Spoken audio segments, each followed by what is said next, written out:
Hey, what's up guys? Today I'm going to show you how to flush your outboard motor. I'm going to show you 3 different ways to flush your outboard motor. This here is a 2016 Suzuki DF175. I just got this about 2 months ago, and flushing it is a little bit different from what I had before. I had a Yamaha F225, that was a 2004 model. And the Suzuki, it's a little bit different, but it's still kind of the same concept, which allows you to flush it without having to turn on your motor, or you can also flush it with turning on your motor. I'm going to show you both of those, so let's go ahead and get to it. Alright guys, so here's a look at my outboard. Again, this is a 2016 Suzuki DF175. So important things to note is the way that the outboard cools itself is it has this intake here. This is where it sucks in the water, and then the water goes throughout the motor, and then it'll actually spit water out of this little pee hole over here. You'll see there's an intake on both sides, and the reason these intakes are important for this video is because of the way I'm going to show you how to flush your motor. This is kind of the old way that people used to do it, and that was by using a pair of earmuffs like these right here. I don't really use these much at all anymore. I use these on my older motors. At one point, I think I had an old Mariner that didn't even have flushing ports on here, like the Suzuki does. So on the earmuffs, you can see this is where you would plug your hose into. And then on each side of the earmuffs, the water would come out. As you can see, there's a hole right there, and then also on the other side. So what you do is take the earmuffs, put them over your motor like so. Let's see if we can do this with one hand. Now you can see that the earmuffs are covering the intake completely on both sides of the motor. I did hear, it was either a video I watched or on a forum or Facebook group, I read that the circular earmuffs are better than having these rectangular ones. I can already see that the back here doesn't really fit snug on there, so that might be an issue. But the big thing is you want to cover the intake completely so that the water will, go directly into the intake and it can get sucked up.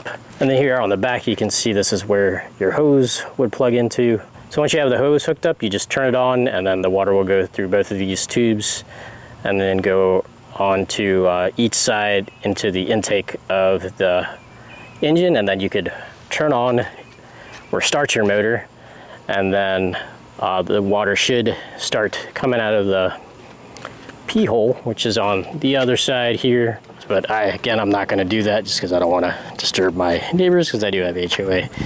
So that is how you would use the old way.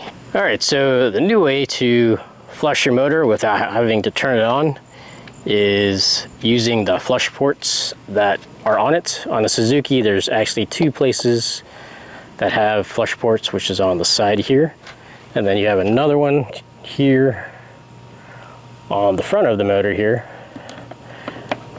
The reason they have 2 is because if you have, your boat on a lift, you're not going to have access to, the flush port here. And then it's a little bit easier to use the flush port on the side here if, you have it on your trailer. So they give you 2 options. Again, it's that flush port on the front, and then here on the side. So we're going to use the flush port here on the side for this video because it's a little bit easier to do with the trailer. This has a cap on it, so you just have to make sure you take the cap off. Make sure you don't lose this cap, or get some spares just in case you do, because there's actually been a time where I just left it right there, and luckily I caught it before I took off, because it would probably just fly off of my bracket, and then I'd have to get another port. It'd probably be a good idea to buy some extras, just so that you have them just in case that happens, because it is going to happen, because it already happened to me, and I've had the boat less than 2 months now. So once you have the cap off of the flush port, there are 2 options you can use to flush the motor. You can use this quick connector flush kit. You can get this on Amazon, a couple places. You could probably go to a marine store and get it there. But I'll provide a link to this in the description below if you guys are interested in getting this. And then the other option is to just screw your hose right into the flush port, and that works. So let me show you with the hose first, and then I'll show you with the quick connector. All right, so here's a close-up of the flush port. So you can see it has threads for just a regular hose right here. So we're gonna try to use this first. So before you try to thread your hose onto the flush port, it's a good idea to take the hose and then twist it counterclockwise, because it makes it a little bit easier to thread it on, because when you get to where the hose should be, it's kind of hard to keep turning the hose. You'll know what I'm talking about when you try to do this yourself, but it can also be a little bit tricky when you try to thread this on, because it's got to catch onto the threads. So this might take me a bit because it was a little bit challenging before, but let's give it a shot. So let's twist it on. It's not catching right now. There you go, it did catch. Then you just want to thread it on till it's on there pretty tight. There you go, it's on there pretty tight. You don't need to tighten it down, really tight, just tight enough to where it's, just stops spinning. So let's go ahead and turn the water on and we'll see what happens. All right, so as you can see, the motor's flushing pretty good. You can see a lot of pressure coming out of the P-hole here. And you can see it's also draining out here from the prop a little bit, over here. And let me actually take you on the other side. You can see the hose connection. All right, so here's the hose connected to the flush port. You see it does kind of leak a little bit, but that's fine, because you can see it's got a lot of good pressure coming out of the motor, so it's flushing really good. You can see the P-hole, it's got a lot of pressure coming out of that right there. But that's how you do it with just the hose itself. Again, it can be a little bit tricky getting the hose threaded. You just got to have it, threaded properly. And again, when you twist the hose counterclockwise first, that does help you a little bit. But you can see it flushes really nice, and it's pretty quiet. Well, let me show you how to disconnect everything. It's pretty simple. You just kind of do the reverse. I've turned the water off, so now all you got to do is just unscrew the hose like so. A little bit of water came out, which is fine, and you're good to go. You can let that empty and then put your cap back on, and then you're good to go with flushing. All right, so here's the quick connector. I got this off Amazon. Again, I'll put a link to this in the description below so you can check that out. But it comes in actually two pieces. I just have it connected together. So you can see right here, this has a collar right here, this piece right here, right there. If you just pull that down, this piece will come off like so. So now you're gonna take this piece right here and you're just gonna thread it into the flush port right here, like so. Again, you just need it tight enough. And then now you have this other piece. This is the quick release piece. The hose is going to go onto here. And then again, you can see that collar. When you push the collar down, that's how you release the connection. Yeah, so what you're gonna do is take the quick connector piece, pull down that collar, insert it onto the quick connector. You're gonna hear a little snap, hear that snapper click. And then now this collar piece that you pulled down, you're gonna wanna make sure you push that up. You can see it, now it's on there flush, and you heard it pop as well. So let's go ahead and put the hose on, and then we'll show you how that works. So all you gotta do is just take it off, go ahead and put the hose on. So to put the hose on, it's very simple. Just take the hose and thread it right onto the quick connector piece right here.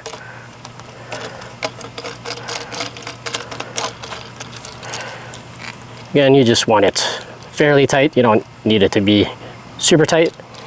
And then now to use the quick connector, we're just gonna take again the collar, push it down, and then we're gonna put it on the quick connector. You hear that snap. And then remember, if this collar piece right now, you can see it's not flush. We're gonna just push it up so that it is flush. So now you can see that it's flush and you hear that pop.